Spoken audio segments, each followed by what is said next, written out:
Tonight on WVUA News at 6, what you can do to keep your child safe when your family goes for a swim.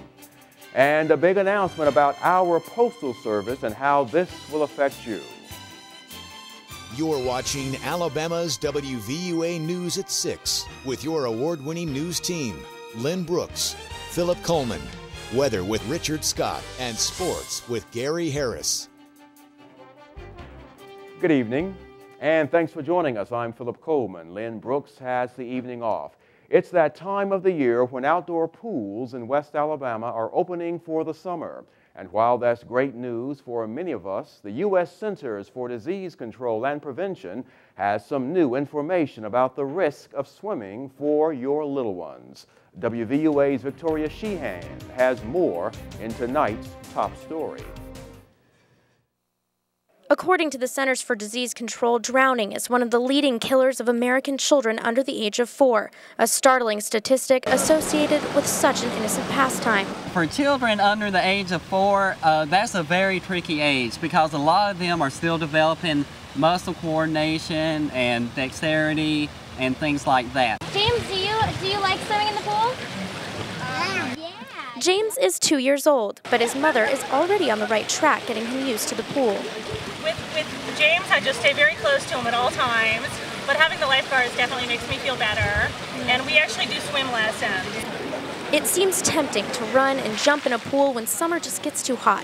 But before you let your child make a splash, Para-Aquatic Director Mark Harrison says make sure they have the proper training, even if they had lessons last summer. As it's a very critical age during that time, and a lot of kids are sort of carefree, and they don't know the potential dangers of the water. Experts say it's also important to remember problems don't just happen at public pools. Always have a fence and a locking gate to the pool. That's very critical, and constant supervision and early exposure to the water and training, to eventually learn how to swim. It's important to enjoy the pool, but also, of course, to be careful. Words every lifeguard and swim instructor hopes you and your child remember this outdoor swim season. Reporting in Tuscaloosa, Victoria Sheehan, WVUA News. And to get more information about swimming lessons at Para, just go to WVUATV.com, click on numbers and links. And while swimming can pose dangers, there's still plenty of fun to be had, and Para is unveiling some new water features to make sure your child has an exciting summer. A rock climbing wall towers 16 feet high, water cannons shoot cool water out to swimmers, and several slides have been added to make sure all different ages can enjoy their time at the pool. Now, these new additions cost just under $80,000, and Para will be unveiling the pool and its facelift next weekend, so be sure to bring some sunscreen. And a great-looking start to your Friday night, but will it stay dry for your entire weekend? With a first look at your weekend forecast, here's Chief Meteorologist Richard Scott.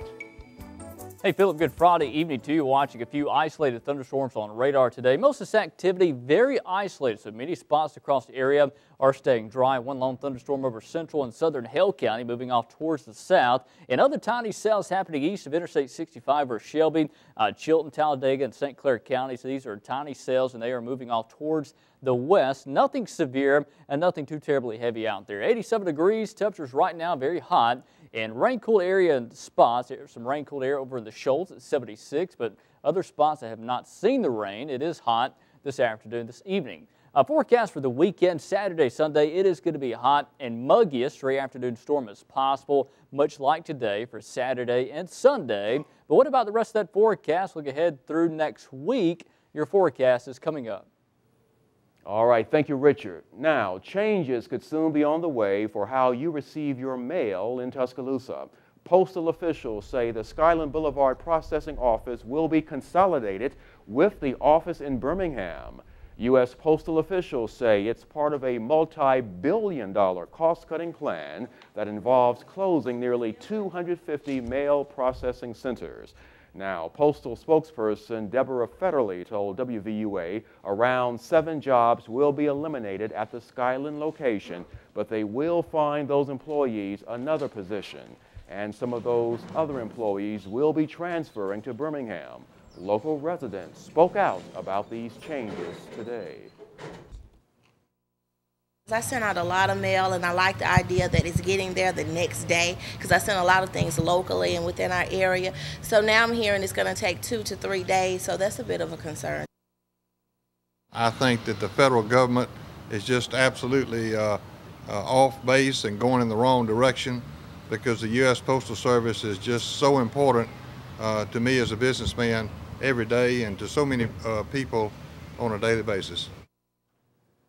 And officials say the Skyland Processing Center is set to close by September the 1st.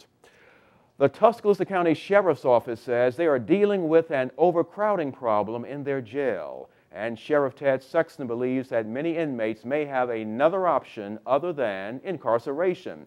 The Sheriff's Office is teaming up with Indian Rivers in hopes of diverting some of those individuals to a more proper rehabilitation setting. Indian Rivers Executive Director Jim Reddock says they have already seen the need at the jail and are ready to take on that task. The Tuscaloosa County Sheriff's Office will be funding this program. Now, new at 6 tonight, WVUA is covering the Alabama legislature where new districts took center stage. In the second day of their special session, Alabama Democrats had no success in changing new legislative districts proposed by the Republicans. 2 legislative committees turned down redistricting plans drawn up by the Democrats and approved Republican-backed plans. Friday, the full House and Senate will take up the redistricting plans coming up on Monday.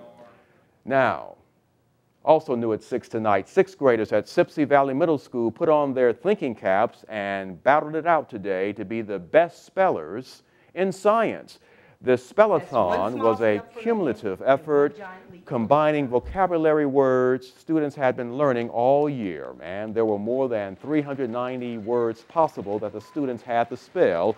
Not only did they have to spell these words correctly, but they also had to recognize the words when their definitions were read. Organizers say it's a great way to learn and have fun at the same time.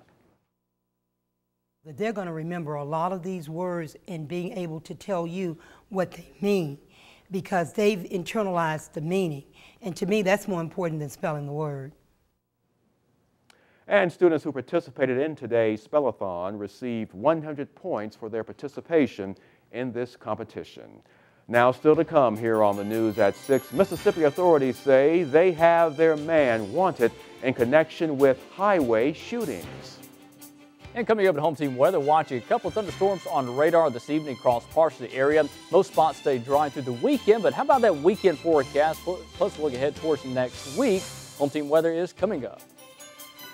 And former Crimson Tide linebacker DeMeco Ryans is now in the NFL, but he continues to give back to the state of Alabama. Sports director Gary Harris will have that story coming up later in Alabama's Home Team Sports.